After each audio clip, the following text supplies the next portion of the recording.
Welcome to PR After Hours, your weekly cocktail of news and interviews with leading thinkers in PR, marketing, and business. So pull up a chair in our virtual lounge.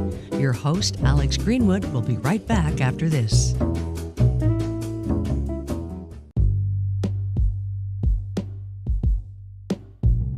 What's the one thing I harp on the most when I talk to my clients? It's about earned media and how we're going to get that for them and the value of earned media. And I'll tell you what I always tell them. They're saying, well, what are you talking about? I say, okay, if we get a good story about you in the newspaper, online, on TV, radio, whatever, if we do that, that is a third-party credibility benefit for you, right? Instead of you as the business owner buying an ad saying we're great or our product is great, come buy it, come hire us, whatever. Instead, we have somebody else tell it for you. We get something in the newspaper or again, online, wherever, that is touting the benefits of hiring you or buying your product, right? That's huge. Well, there's a way that you should also be working on your PR efforts to improve that kind of third-party verification of what you're doing. And it's really simple. It's customer testimonials. If you're not asking your customers for a testimonial after they buy your product or use your service or whatever, you're missing the boat, particularly if you provide really good customer service. Now, I will be the first to admit, I have not always been great at getting customer testimonials. In fact, if you look at my company's Google page, there's only a couple, but I'm working on it. But I have some other testimonials in other places. I have great personal testimonials on my LinkedIn profile. I have great ones on Clutch and a couple of other places, but getting the one on Google, I must admit, is probably the best one to get for your business, and that's the one I'm working on the most.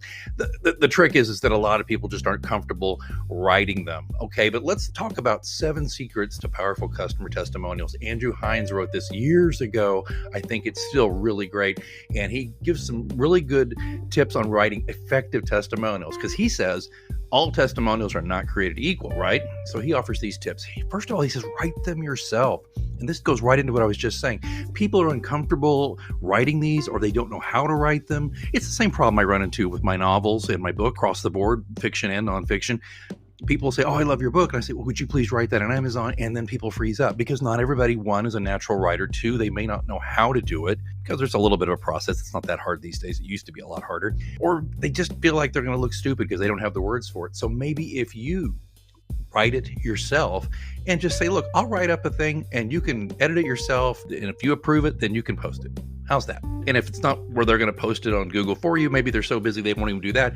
You can at least say, can I put this on my website, saying that, this review from you, this testimonial. So think about doing that. That's a good thing to do, is to offer that. It may sound a little, arrogant, or I don't think desperate, but first of all, if you don't ask, you'll never get anywhere. If you don't make it easy, you ain't going to get anywhere either. Okay. So that's number one. Good tip there. Tell a story. Remember this, an effective testimonial is not simply a breathless string of superlatives. This is what Andrew's saying. Instead, it should be a brief narrative that describes the customer's experience with your organization. And he goes on to say, think of it as 2 or 3 sentence case study that specifies what product or service they used, why they used it, and how it benefited them. It could be as easy as Alex Greenwood's company helped us create new messaging that got our point across in such an effective way, we doubled our sales in 4th quarter. That's a little simplistic, but that's close to what you should do. So think about telling a story with it. Basically just say, here's what I did with this service, or this is the product I bought. Here's the problem it solved for me. And that leads us to number 3. Show how you solve the client's problem. Consumers and businesses are more motivated to spend money when they face a challenge. This is why I've had a hard time at times selling crisis communication planning services, because people are all like, crisis comm, it won't happen to me. Or, crisis comm, why plan for it? If it happens, I'll call Alex or some of these other people and they can fix it for me then. Well, as I always say, you can pay me now or pay me later. But the point being, clients have to figure out that they're spending money on something that's important ahead of time. So if your business is one that offers solutions, whether it's fixing leaky roofs or perking up sluggish sales through publicity campaigns, the testimonial should describe the problem and how you solved it. Here's this example. We'd hired 3 other roofers to stop the leak in our living room with no success before a friend finally recommended calling ABC Roofing. They showed up when they said they would, were courteous and professional, and our roof has been watertight ever since. I highly recommend ABC Roofing. Boom, perfect. Number 4, include a short, strong, standalone phrase. In certain situations, a short blurb is all you need to make room for. Make sure the testimonial includes at least one punchy phrase, such as the last line in the preceding example. I highly recommend ABC Roofing, that you can excerpt and use on its own. I'll talk more about that in a minute. Avoid industry-specific jargon and corporate speak. I think we all know about that. Remember, if it doesn't make sense to the layman, the testimonial is not going to be all that helpful, probably. Number 6, include a full attribution wherever possible. He says, I don't know about you, but when I see a testimonial attributed to Steve S., Tempe, Arizona, my BS detector goes off. It's much more convincing when the person's whole name, title, and company name are listed. That's a good point. And number 7, make an effort to write in the client's voice. When drafting a testimonial to be attributed to a customer, try to write it as closely as possible to the way he or she would say it. To do this, first think about his or her temperament and speaking style. Is this person effusive and warm or formal and reserved, etc., etc., etc.? Point being, Andrew Hines, he's a president of LA-based copywriting and training firm, The In-House Writer, and I picked this up on prnewsonline.com, and I'll put a link, of course, in the show note to thank him, and you can go check out this and more writings by him, PR News and elsewhere. I was going to say, though, that one thing that, I just released a new novel in November of 2021. The thing that's been great is I'm getting a lot of nice reviews from ordinary folks, readers on Amazon, which is huge because particularly when a novel or new book is released, if you can get a lot of reviews that first week or two, well, really the first 3 months, but ultimately the first couple of weeks, it's best, particularly if you have a 5-star review.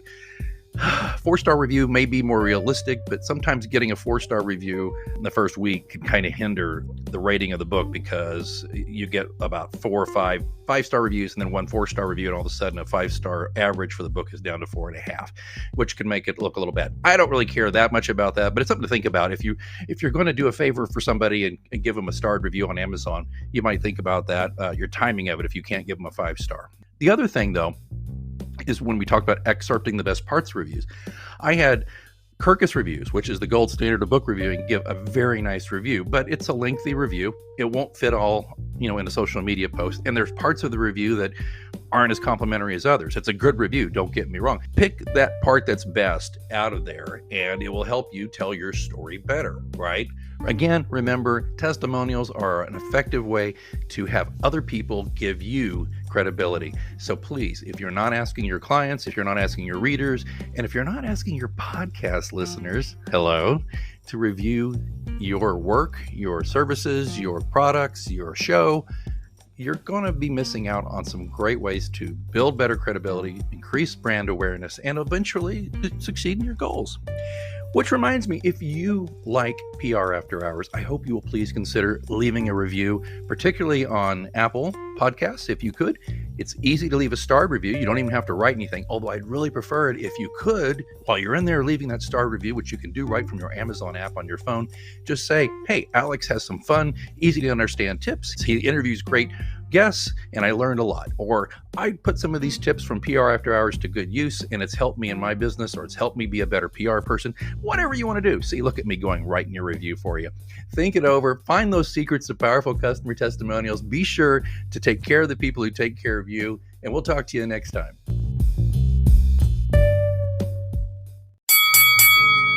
You know what that means? It's last call here at the Virtual Lounge. Be sure to visit prafterhours.com for links to what we discussed in this episode and more. Be sure to follow us wherever you get your podcasts. And join us next time for another round at PR After Hours with Alex Greenwood.